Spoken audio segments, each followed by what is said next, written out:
স্বামীর কাছে স্ত্রী যে চারটি জিনিস পাওনা রয়েছে, যদি কোনো স্বামী তার স্ত্রীকে এই চারটি হক আদায় না করে তাহলে সে জাহান্নামে চলে যাবে।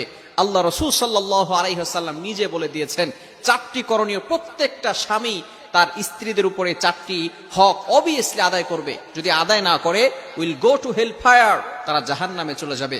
আল্লাহ রাসূল সাল্লাল্লাহু আলাইহি ওয়াসাল্লাম নিজে বলে দিয়েছেন। হাকিম ইবনে মুআবিয়া আল কুশাইরি রাদিয়াল্লাহু তাআলা আনহু তিনি বলেন, তার বাবা আল্লাহ রাসূল সাল্লাল্লাহু আলাইহি ওয়াসাল্লামকে জিজ্ঞেস করেছেন, ইয়া রাসূলুল্লাহ, ইয়া হাবিবাল্লাহ, আমাদের স্ত্রীদের ব্যাপারে, আমাদের যাদের স্ত্রী রয়েছে, এখানে অনেকেই আছে যাদের স্ত্রী রয়েছে, তাদের স্ত্রীর ব্যাপারে কি হক রয়েছে। আল্লাহ রাসূল সাল্লাল্লাহু আলাইহি ওয়াসাল্লাম বলে দিয়েছেন, প্রতিটি স্বামীর তার স্ত্রীদের ব্যাপারে চারটি হক রয়েছে। অবভিয়াসলি এই চারটি হক আদায় করতে হবে।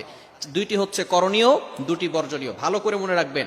এবং এই করণীয়গুলো আমরা এখানে শুধু শুনবো বিষয়টা এমন নয়, এগুলো আমরা আমল করার চেষ্টা করব, আমরা আমাদের লাইফে এগুলো অ্যাপ্লাই করার চেষ্টা করব। দুটি হচ্ছে করণীয় আর দুটি বর্জনীয়। এক নাম্বার হচ্ছে আনতু তাইমাহা ইদা তাইমতা।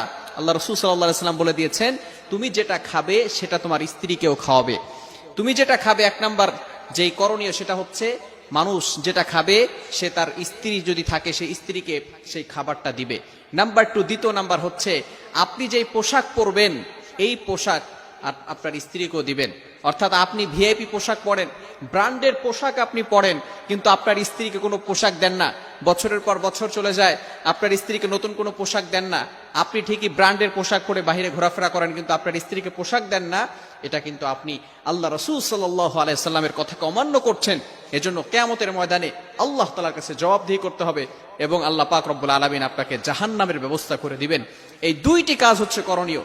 এক নাম্বার হচ্ছে আপনি যেটা খাবেন আপনার স্ত্রীকে সেটা খাওয়াবেন। নাম্বার টু, দ্বিতীয় নাম্বার হচ্ছে আপনি যেটা পড়বেন আপনার স্ত্রীকেও সেটা পড়াবেন।